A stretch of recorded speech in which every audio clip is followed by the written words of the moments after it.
तर इकडच्या वडापावची चव एवढी भारी असेल हे वाटलं नव्हतं.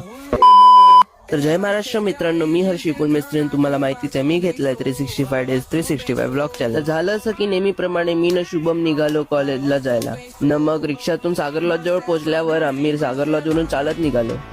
पण खरं सांगू का, थोडं चालल्यावर चालण्याचा कंटाळा आला. म्हणून हो नाही करत आम्ही रिक्षा पकडली. रिक्षात बसल्यावर थोडं रिलॅक्स वाटलं आणि कॉलेजला लवकर पोहोचू असं वाटलं. पण रस्त्यातच आम्हाला आमचे मित्र भेटले.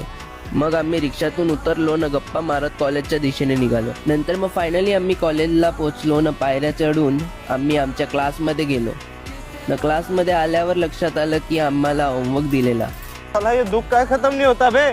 नंतर मग होमवर्क करायला बसणारच होतो तेवढ्यात इकोच्या मॅडम आल्या. बाय द वे, या मॅमने नाही दिलेला होमवर्क, एसपीच्या मॅमने दिलेला. अच्छा. नंतर मग कसा बसा होमवर्क केला मग एसपीच्या मॅडमला दिला. लेक्चर झाल्यावर कॉलेजमधून निघालो. पोचलो मसोली नाक्यावर असलेल्या या दुकानात, कारण मला जोराची भूक लागलेली. वरतून माझे मित्र खावडणार होते.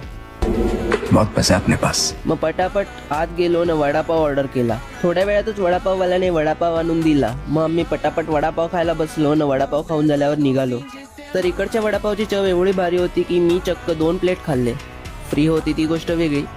बड़ा हरामी हो बेटा. जर तुम्हाला पण इकडचा वडापाव ट्राय करायचा असेल तर येऊ शकतात. डाडू मसोली नाक्याच्या समोरच आहे. तर मी तर वडापाव खाल्ला, तर तुम्ही कधी येता इकडचा वडापाव खायला ते कमेंटमध्ये नक्की सांगा. तर हा होता आजचा व्लॉग. जर हा व्लॉग आवडला असेल तर लाईक करा, शेअर करा आणि माझ्या चॅनलला फॉलो करा. भेटूया अशात पुढच्या व्लॉगमध्ये. तोपर्यंत टेक केअर अँड बाय.